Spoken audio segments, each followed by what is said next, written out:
चर्चा के लिए हमारे साथ कैबिनेट मंत्री रणवीर गांगुआ जी बने हुए हैं। रणवीर जी, बहुत स्वागत है आपका इंडिया न्यूज हरियाणा पर। जी नमस्कार जी। नमस्कार सर। रणवीर जी, सबसे पहले तो देखिए, जो रुझान यहाँ सामने आ रहे हैं बेहद दिलचस्प रुझान है और कहीं ना कहीं आप लोग उम्मीद भी इसकी कर रहे होंगे जरूर। बिल्कुल। ये जिस तरीके से एग्जिट पोल आया था, एग्जैक्ट पोल भी वही रिजल्ट आ रहे हैं, एग्जैक्ट रिजल्ट भी। और निश्चित तौर पर आज जिस तरीके से हमारे देश के यशस्वी प्रधानमंत्री नरेंद्र मोदी जी के नेतृत्व में जिस तरीके से जो देश बढ़ रहा है आगे, देश का गौरव बढ़ाने का काम उन्होंने पूरे विश्व पटल पे किया है। आज देश की जनता उन पे विश्वास करती है और एनडीए का सरकार लगातार वहां थी। और जिस ट्रांसपेरेंसी से जो समान विकास हो रहा है और जो भारतीय जनता पार्टी और एनडीए, जो पंडित दीनदयाल उपाध्याय का जो मूल मंत्र है अंत्योदय, अंतिम व्यक्ति तक सरकारी सेवाओं का सब लाभ पहुंचे, तो इस तरीके से समान विकास की जो विचारधारा है, ट्रांसपेरेंसी की जो विचारधारा है, उसको लेकर के मैं समझता हूं कि बिहार के लोगों ने अपना फैसला देने का काम किया है। मैं हमारे देश के यशस्वी प्रधानमंत्री जी को और एनडीए के सभी नेताओं को, नीतीश जी को, इनको बहुत बहुत बधाई देता हूं और धन्यवाद करता हूं बिहार की जनता का कि जिन्होंने बहुत ही एक अच्छा फैसला लेकर के एनडीए को फिर से रिपीट करने का काम किया है।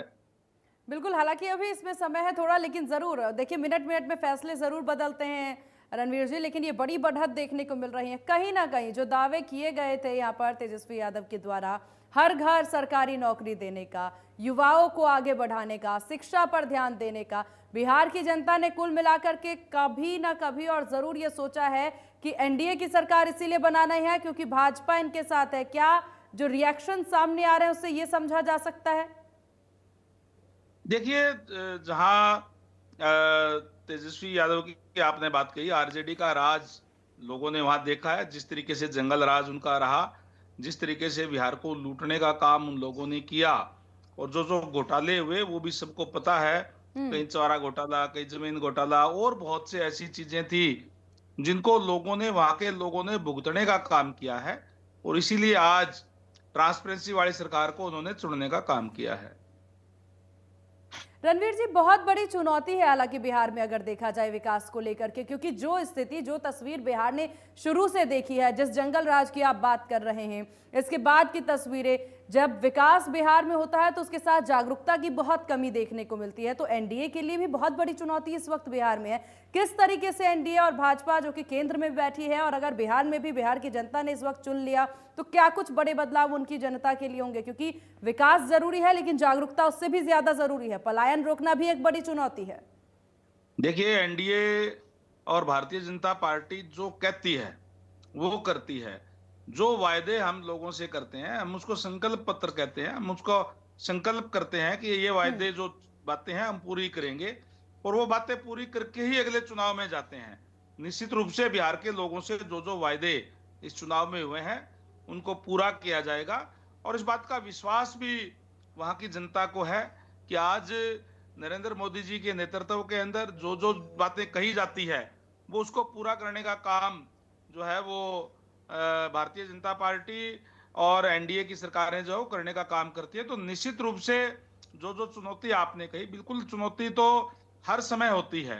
हम्म। और जिस तरीके से हमारे देश के यशस्वी प्रधानमंत्री जी का एक विजन है, एक उनका संकल्प है कि जब 2047 आएगा तो देश विकसित देश होगा, आत्मनिर्भर देश होगा, और निश्चित रूप से तेजी से देश उस ओर बढ़ रहा है।